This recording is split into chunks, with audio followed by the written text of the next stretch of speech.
ചേച്ചിയുടെ വീട്ടിലേക്ക് ഞാൻ പോയതിൻ്റെ റീസൺ ഒന്ന് ഇതാണ് കേട്ടോ, വേറെ ഒന്നുമല്ല, നമ്മുടെ കറ്റാർവാഴ പറിക്കുക എന്നുള്ള ലക്ഷ്യത്തോടു കൂടിയായിരുന്നു പോയത്. കാരണം കറ്റാർവാഴയെക്കുറിച്ച് നിങ്ങൾക്ക് എല്ലാവർക്കും അറിയാം, ഭയങ്കര ഗുണങ്ങളുള്ള ഒരുപാട് കാരണം. അപ്പോൾ ഞാൻ മുടിക്കിടാനും മുഖത്തിടാനൊക്കെ യൂസ് ചെയ്യാറുണ്ട്. നാച്ചുറലായിട്ടുള്ള നമുക്കൊന്ന് കിട്ടാമെന്ന് പറയുന്നത് നമ്മുടെ കറ്റാർവാഴൻ്റെ ജെല്ലിനേക്കാളും ഇമ്പോർട്ടൻ്റ് അല്ലെങ്കിൽ നല്ലത് ഇതുപോലെ നമ്മളെ ഫ്രഷ് ആയിട്ടുള്ള വീട്ടിൽ നിന്ന് എടുക്കുന്നതിന്. അതിന് മഞ്ഞയ്ക്ക് പോകുന്നുണ്ടായിരുന്നു, അതൊക്കെ മൊത്തം പോകണം കേട്ടോ. ആ മഞ്ഞേൻ്റെ ഇതെല്ലാം പോയില്ലെങ്കിൽ നമുക്ക് ചൊറിച്ചിലൊക്കെ വരും. പിന്നെ രണ്ടാമത്തെ കാരണം എന്ന് വെച്ച് കഴിഞ്ഞാൽ ഞാനൊരു ഡ്രസ്സ് വാങ്ങിച്ചിട്ടുണ്ടായിരുന്നു. അത് കുറേ നാളായിട്ട് ഷേപ്പ് നോക്കാണ്ട് ഇങ്ങനെ വെച്ച് നമുക്ക് ഇടാൻ പറ്റാത്ത സിറ്റുവേഷനിലാണ് ഉണ്ടായിരുന്നു കേട്ടോ. അപ്പോൾ ചേച്ചി ഇത് ശരിക്കും പറഞ്ഞു കഴിഞ്ഞാൽ അങ്ങനെ തയ്യൽ കാര്യമോ അങ്ങനെ ഒന്നുമല്ല. ചേച്ചി എല്ലായിടത്തും എന്താ പറയുക, ചേച്ചിക്ക് ഷേപ്പ് അടിക്കാനൊക്കെ കൊണ്ടുപോകുമ്പോൾ അവരുടെയൊക്കെ ആ ഒരു മുഖവും അതൊക്കെ കണ്ട് ചേച്ചിക്ക് ദേഷ്യം വന്നിട്ട് സ്വന്തമായി ചേച്ചി വാങ്ങി.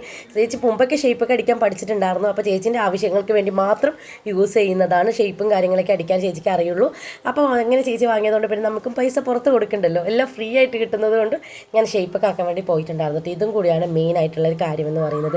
ശരിയാണ് കേട്ടോ ചേച്ചി പറഞ്ഞതുപോലെ, ചില ആൾക്കാർ അങ്ങനെയാണ്, നമ്മൾ പൈസ കൊടുത്തിട്ടാണെങ്കിൽ പോലും അവർക്ക് പറ്റില്ല, വരില്ല, അവരുടെ മുഖഭാവം കാണുമ്പോൾ തന്നെ കൊടുക്കാൻ തോന്നില്ല. അപ്പോൾ നെക്സ്റ്റ് വീഡിയോ കാണാം. ബൈ.